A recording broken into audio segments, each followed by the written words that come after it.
द्वारा प्रजा को सुंदर उपदेश दिया गया, भगवान के भक्ति मार्ग पर चलने का उपदेश दिया गया। तत्पश्चात श्री परीक्षित जी ने समुद्र मंथन की चर्चा के विषय में प्रश्न किया। भगवान ने देवताओं और दैत्य के द्वारा होने वाले समुद्र मंथन को पूर्ण कराने के लिए जब मंदराचल पर्वत को समुद्र में स्थापित किया गया तो वह पर्वत तलहटी पे बैठने लगा। बिना परमात्मा के इस संसार में कोई कार्य नहीं हो सकता, ये दिखाने के लिए भगवान देवता और दैत्यों के मध्य कच्छप बन करके अवतरित हुए हैं। विराट स्वरूप है भगवान का। देखो भाई, देवता और दैत्य भी अपनी शक्ति से कुछ कर नहीं सकते, इससे ये सिद्ध होता है। तो हम लोग साधारण दुर्बल मनुष्य अपनी शक्ति से क्या करेंगे? भगवान यदि ना होते तो वो समुद्र मंथन होने वाला नहीं था। भगवान विराट कच्छप के स्वरूप में अवतरित हुए और अपनी पीठ पर उस विशाल कई योजन विस्तार वाले मंदराचल पर्वत को धारण किया और भगवान फर्राटा मार के समुद्र के नीचे सोने लगे। और जब वो मंदराचल पर्वत पीठ पर घूमता था तो भगवान को ऐसा लगा कि जैसे कोई कान में माचिस की तीली डाल के घुमाते हैं ना, हम लोग खुजली करते हैं हल्की हल्की, ऐसा भगवान को अनुभव हुआ। ऐसे भगवान ने दिव्य कच्छप अवतार लिया है। बोलिए कच्छप भगवान की। समुद्र मंथन करते हुए समुद्र से मदिरा, समुद्र से कालकूट विष निकला। जब सबके सब उस कालकूट विष के ताप से जलने लगे तो भगवान शंकर के पास जाकर के प्रार्थना की गई। शंकर जी ने कहा, पार्वती जी यदि कह दें तो हम कालकूट जहर पी लेंगे। अब बताओ कौन पत्नी अपने पति को जहर पीने के लिए कहेगी? आजकल के हम नहीं कहते। शंकर जी को कहा तो शंकर जी ने पी लिया। इसको कहे तो शंकर जी को पार्वती जी ने कहा, प्रभु मैं कैसे कहूं आप विष पी लो। बस मैं तो ये कहूंगी कि जिस प्रकार इनका हित हो सके देवताओं के लिए वो उचित कदम आप उठाइए। भगवान शंकर ने उस हलाहल विष को पिया।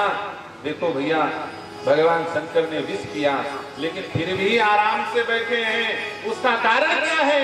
भगवान शंकर ने राम नाम को पहले पिया, फिर विष पिया। विष पीने लगे उसके पहले शंकर जी ने जोर से कहा राम, अब फिर विष पिया। फिर उसके बाद एक घूंट पीने के बाद फिर राम, फिर विष पिया, फिर राम, फिर विष पिया। एक बार विष, एक बार राम, बार बार घूंट पिए। पहले विष, पहले राम, फिर विष, फिर राम, फिर विष, विष राम होते होते परम विश्राम को प्राप्त कर गए भगवान शंकर। इसलिए संसार का विष तो सबको पीना पड़ेगा, लेकिन शंकर जी के जैसे विष पियो तो बच जाओगे, नहीं तो मर जाओगे। इस संसार के विष को पीने का क्या उपाय है? समस्या रूपी विष रोज पीने पड़ेंगे। इसका एक ही उपाय है, क्या? राम रटते रहो, काम करते रहो। इस संसार में यदि जीना है तो राम रटते रहो और काम करते रहो, तभी बच पाओगे। नहीं तो इस संसार में इतनी समस्याएं हैं कि अकाल काल कलवित होना पड़ेगा। राम नाम जपते रहो, संसार का काम करते रहो। मानो कालकूट जहर पी करके भगवान ने शिक्षा दी। अमृत का उद्भव हुआ, अमृत के लिए देवता दैत्यों में युद्ध हुआ। भगवान विष्णु ने मोहनी रूप धारण करके अमृत का बंटवारा किया। उस दिव्य सुंदर स्वरूप को देख करके दैत्यराज बलि के सहित जितने दैत्य थे सब व्यामोहित हो गए और भगवान ने दिव्य मोहनी रूप धारण करके देवताओं को अमृत का सार तत्व तो पिला दिया और थोथा थोथा शक्कर वक्कर मिला के थोड़ा बहुत राक्षसों को पिला दिया। तो अमृत का क्या स्वाद?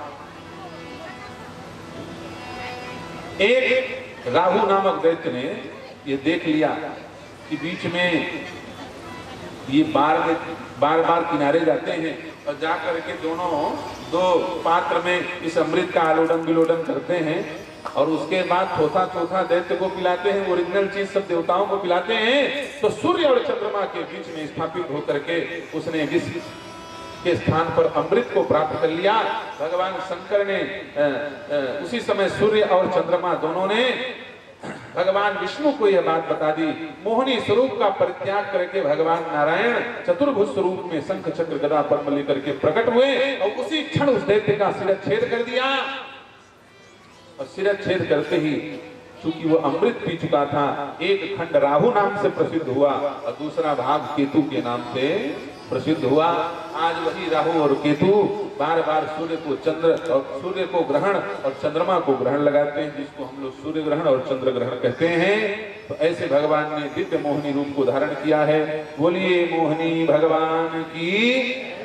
इसके पश्चात श्री सुखदेव जी महाराज ने भगवान वामन के अवतरण की कथा सुनाई है। तम अद्भुतम बालक मुंबुजे क्षणम तम बटम वामनम दृष्ट्वा मोदमानाम हर्षयः। सुंदर वामन स्वरूप को भगवान ने धारण करके राजा बलि के पास जाकर के 3 पग पृथ्वी मांग करके देवताओं को त्रैलोक्य की संपदा प्रदान की और राजा बलि को बंधक बना दिया। जब राजा बलि ने अपने आप को भगवान को समर्पित कर दिया, तब भगवान ने कहा बलि अब जाओ और जाकर के कल्प पर्यंत तुम सुतल लोक में जाकर के वास करो। सुतल लोक में राजा बलि आज भी विराजमान है। भगवान वामन ने वामन अंगुल का स्वरूप धारण करके देवताओं को पुनः साम्राज्य की स्थापना कराई है। बोलिए श्री वामन भगवान की।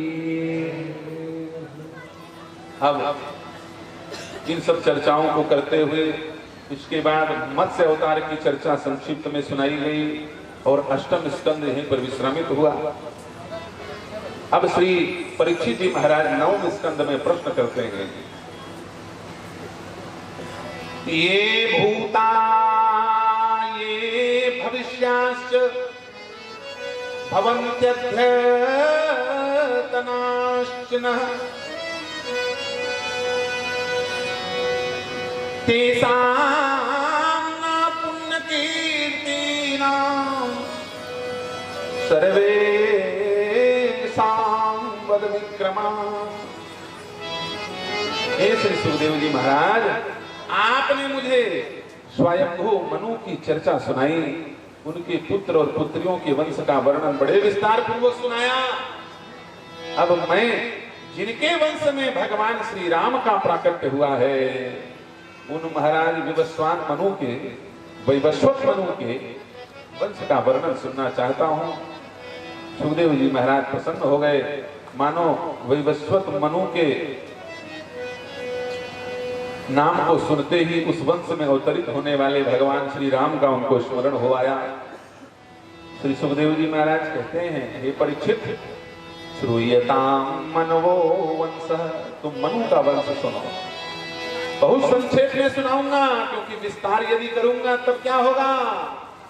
श्रूयताम मनवो वंशः प्राचुर्येण परं तप न शक्यते विस्तरतो वक्तुं वर्षशतैरपि। 100 वर्ष तक भी यदि मैं मनु के वंश का वर्णन करके सुनाऊं तो महाराज मनु के वंश की ऐश्वर्य का प्रभाव का वर्णन कर पाना बड़ा कठिन है। सबसे पहले भगवान नारायण, और नारायण के नाभि से कमल प्रकट हुआ, कमल से ब्रह्मा जी प्रकट हुए, उन ब्रह्मा के द्वारा मरीचि प्रकट हुए, मन से मरीचि प्रकट हुए, उन मरीचि महाराज के कश्यप प्रकट हुए और उन कश्यप के द्वारा अदिति नामक पत्नी के गर्भ से आदित्य भगवान सूर्य का प्रकट हुआ। बोलिए सूर्य नारायण भगवान की। और इन भगवान सूर्य के द्वारा संध्या नामक पत्नी के गर्भ से श्राद्ध देव मनु, जिनको वैवस्वत मनु कहा जाता है, उनका प्राकट्य हुआ। इनके कोई पुत्र नहीं था। वशिष्ठ जी महाराज को आचार्य बना करके इन्होंने यज्ञ कराया, लेकिन महाराज मनु की पत्नी के मन में इच्छा थी कि हमको पुत्री प्राप्त हो और पति के मन में इच्छा थी कि पुत्र प्राप्त हो। तो जब यज्ञ समाप्त हो गया तो शाम को महारानी जो है वो यज्ञाचार्य के निवास में गई और जाकर के कहा, महाराज हमारी इच्छा है कि पुत्री हमको मिले। तो ब्राह्मणों ने कहा, वशिष्ठ जी महाराज ने संकल्प कराया है पुत्र प्राप्ति के लिए और आप लोग कह रहे हो पुत्री मिल जाए, ये कैसे हो सकता है। तो महारानी तो थी भाई, नवलखा हार निकाला चुपचाप और कहा बोलिए रुपया सब कराता है बाप बड़ा ना भैया, सबसे बड़ा रुपया। पंडित जी आप तो चुपचाप माल रखो, और सब जानते हो आप कैसे पुत्री और कैसे लड़का पैदा करना है, आप सब जानते हो, हमको सब पता है। कैसे? बोले बस एक ही काम तो करना है आपको। बोले आ के जगह में की लगाना है, बस लड़का और लड़की, लड़का के जगह में लड़की। हवन करते समय लड़का बोलना छोड़ के लड़की कहे तो लड़की निकल आए। पंडितों ने कहा हाँ बढ़िया है। वशिष्ठ जी सुन ना पावे ऐसे हवन किया, खूब दक्षिणा मोटी ले लिए और हवन में पुत्री प्राप्ति के लिए हवन करने लगे। जैसे यज्ञ संपन्न हुआ तो वहां पर एक दिव्य कन्या प्रकट हुई। अब मनु जी महाराज बड़े संकोच में कहा महाराज आपने तो पुत्र प्राप्ति की बात कही थी, कन्या कहां से आई? वशिष्ठ जी ने ध्यान से देखा, ओ पंडितों ने घपला कर दिया, दक्षिणा लेकर के घूस खा के यज्ञ कर दिया। चिंता मत करो, मैंने संकल्प किया है तो पुत्री को पुत्र बनाऊंगा। वशिष्ठ जी महाराज ने ऐसी शल्य चिकित्सा की कि लड़की को लड़का बना दिया। जब वो पैदा हुई तो उसका नाम इला था, और वशिष्ठ जी महाराज ने अपने शक्ति से उसको पुत्र बना दिया तो उसी का नाम सुद्युम्न हो गया। इस बेचारे के साथ बड़ा मजाक हुआ। जब यह सुद्युम्न राजा बना, एक दिन शिकार करने के लिए कामद वन में प्रवेश कर गया। काम वन में जहां भगवान शंकर ने श्राप दिया हुआ था, इस वन में कोई भी पुरुष आएगा स्त्री बन जाएगा। पहुंचते ही जिस घोड़े में बैठा था वो घोड़ी बन गई, और वो सुद्युम्न फिर से इला नाम करके स्त्री बन गई, और जितने सैनिक थे सबके सब उसकी सहेलियां बन गई। घोड़ा घोड़ी सैनिक सब सहेलियां बन गई। सिर पीट के रोने लग गया, क्या बताएं हमारे तो बचपन से यही खेल चल रहा है। पैदा हुए थे तब लड़की, बाद में बना दिया लड़का, अब बन गए लड़का तो फिर जंगल में भगवान ने कौन सी आग लगी है, जबरदस्ती से लड़की बन गई। वहीं घूमता रहा परेशान होकर के, और कालांतर में चंद्रमा के पुत्र महाराज बुध के साथ उनका विवाह हुआ, और उन बुध के द्वारा उसी महाराज सुद्युम्न जो इला नाम की कन्या के रूप में भ्रमण कर रहे थे, उन्हीं के गर्भ से सर्वांग सुंदर इनके उर्वशी के साथ विवाह संपन्न हुआ। ऐसे यशस्वी महाराज पुरुरवा का प्राकट्य हुआ। तो ये तो सुद्युम्न की बात हो गई। लेकिन जब लड़का लड़की बन जाए, सच बताओ आजकल दिखते तो हैं लड़का जैसे, लेकिन काम सब लड़कियों जैसे हो रहा है। जिस बाप के बेटे का खून खौले ना, हमारी अस्मिता पर जब कोई आक्रमण हो और आपका जवान बेटा व्हाट्सएप फेसबुक पर चलाता रह जाए और किसी प्रकार से अपनी अस्मिता को बचाने के लिए कोई प्रयास न करे, तो ऐसे लड़का से लड़की भली। सत्य बताइए, अभी अभी आप लोगों ने 2 दिन पहले व्हाट्सएप फेसबुक न्यूज चैनल के माध्यम से सुना, हमारे भारत की सनातन धर्म की पालन करने वाली एक बेटी प्रियंका रेड्डी, हैदराबाद की बात है। भारत सत्य सनातन धर्म को मानने वाली एक ब्राह्मण की बेटी जो डॉक्टर थी, स्कूटी से जा रही थी, रात को उसकी स्कूटी का हवा निकल गया, पंचर हो गई गाड़ी। वहां पर 4 मलेच्छ भेड़ियों ने उसके साथ अनाचार किया, और अनाचार करके पेट्रोल डाल करके जिंदा जला दिया। और उसके बाद भी यदि हमारा खून न खौले तो हमको फिर स्त्री बन जाना चाहिए, चूड़ी पहन करके घर में बैठना चाहिए। हम इस बात को अपने भारत के प्रधानमंत्री को कहते हैं, नरेंद्र मोदी से बात कहना चाहते हैं कि यदि तुम अपने माँ के बेटे हो तो उस मरे हुए बेटी को, उस सनातन धर्म को पालन करने वाली ब्राह्मण की बेटी को न्याय तत्काल मिलना चाहिए, बिना कोर्ट में पैरवी किए उनको भी चौराहे पर फांसी पे लटकाना जाना चाहिए और जिंदा जला देना चाहिए। और उसके बाद भी यदि हम ज्ञान धर्म की बात करें, हैवानों के सामने धर्म की बात नहीं की जाती। सठम साठम समाचरण, सठ के साथ सत्तापूर्ण व्यवहार किया जाता है। हमारा सिद्धांत है कंटकम कंट के नहीं, कांटे को कांटे से निकाला जाता है, कांटे को रुई से नहीं निकाला जाता। भगवान श्री राम समुद्र के किनारे क्रोधित हुए। क्यों? क्योंकि जो दंड से मानता है उसको प्रेम से नहीं समझाया जा सकता। हमने राजा को राजा बनाया है, अपना अमूल्य वोट दिया है, इसलिए दिया है कि तुम साम दाम और दंड भेद चारों नीति का सही प्रयोग करो। तुम नीति विहीन यदि हो जाओगे तो याद रखना, दिल्ली का शासक होगा, यदि नीति का पालन नहीं करेगा तो वो दिल्ली का शासक तो बन सकता है लेकिन अयोध्या का शासक नहीं माना जाएगा। हमको मोदी राज नहीं, हमको राम राज्य चाहिए। हमको बीजेपी कांग्रेस बसपा सपा का राज्य नहीं चाहिए, हमको राम का राज्य चाहिए। किसका राज्य चाहिए? राम का राज्य। और ऐसा शासक केवल और केवल नीति का मर्मज्ञ ही हो सकता है, जो साम दाम दंड भेद को जाने। आज 100 करोड़ जनता आ रही है उस बेटी के इस प्रकार के निर्मम वध को, हत्या को देख करके, और जो जनता का सम्मान न कर सके तो ऐसे शासक को जरूर विचार करना चाहिए। हम कोई चेतावनी नहीं दे रहे हैं, निवेदन कर रहे हैं शासक से व्यासपीठ के द्वारा। इसलिए बोल रहे हैं क्योंकि ये खबर हमने जो बोली है बात, ये पूरे विश्व के 188 देशों में जाएगी। यूट्यूब में चली गई ये बात, फेसबुक में चली गई ये बात, हर व्यक्ति इस बात को सुन रहा है।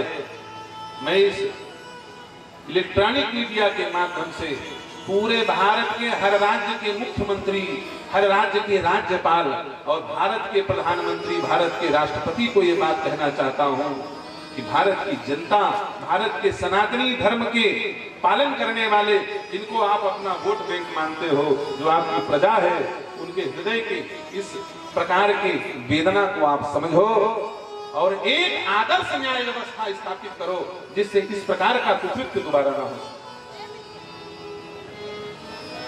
बोलिए श्याम रामचंद्र भगवान की जय, श्री बालकृष्ण भगवान की जय।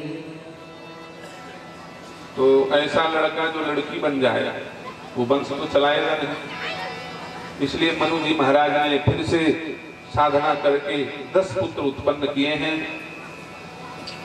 इक्ष्वाकु नृगशर्याति दृष्ट करूषकाम नरस्यन्तं प्रसद्धं च नभगं च कविविभु। इक्ष्वाकु नृगशर्याति धृष्ट इत्यादि ये बड़े तेजस्वी महापुरुष महाराज मनु, वैवस्वत मनु के वंश में अवतरित हुए। महाराज शर्याति की एक बड़ी, मनु पुत्र शर्याति की बड़ी सुंदरी एक कन्या थी, उसका नाम था सुकन्या। एक बार भ्रमण करते हुए इन्होंने एक बांदी से 2 दिव्य ज्योति को जलते हुए देखा और उसे कांटों से भेद दिया। वो दिव्य ज्योति और कुछ नहीं, वह भगवान चवन्न के नेत्र थे। चवन्न का अपराध हुआ है जान करके शर्याति जी ने कन्या का वरण चवन्न ऋषि से कर दिया। अब सुकन्या थी 55 की और चवन ऋषि थे 55 के, कैसे जोड़ी जमे? तो अश्वनी कुमार वहां पर आए। अश्वनी कुमार ने चवन प्रास खिला खिला के चवन ऋषि को 55 से 55 का कर दिया, युवावस्था दे दी।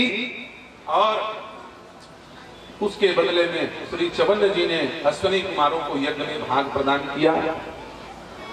ऐसे चवन ऋषि की चर्चा, ऐसे सुकन्या और चवन ऋषि की विवाह की चर्चा श्री सुखदेव जी महाराज सुना रहे हैं। एक बार की बात है, महाराज मनु को छींक आई। देखिए, मानस सृष्टि पहले चलती थी, मनसा सृष्टि। मानस सृष्टि का अर्थ क्या है? मानसी सृष्टि का अर्थ होता है ये जो आजकल वैज्ञानिक लोग, डॉक्टर लोग बेबी ट्यूब चला रहे हैं, क्लिनिक में बच्चे पैदा कर रहे हैं, जो ये पुरातन संस्कृति का भी विज्ञान है। पुराने समय में भी लोग मन के संकल्प से, मन की शक्ति के द्वारा पुत्र उत्पन्न करते थे। तो महाराज जी को छींक आई मनु जी को, तो मनु जी के छींक से इक्ष्वाकु नामक बड़े तेजस्वी पुत्र उत्पन्न हुए। इन महाराज इक्ष्वाकु के 3 पुत्र हुए, निमि, विकुक्षी, दंडक। सबसे बड़े विकुक्षी महाराज हुए। उनके द्वारा पुरंजय नामक श्रेष्ठ शासन तंत्र को संचालित करने वाले पुत्र की उत्पत्ति हुई। और इन पुरंजय के अनेना के पृथु के विश्वधर, और उनके हुए चंद्र के हुए युवनाश के हुए शाश्वत के हुए वृद्धास्व, उनके हुए कुलाश के हुए दृढ़ास्व। इस प्रकार से यह वंश चलता रहा। तत्पश्चात महाराज दंडक यावर रामचंद्र भगवान की, श्री भागवत महापुराण की जय।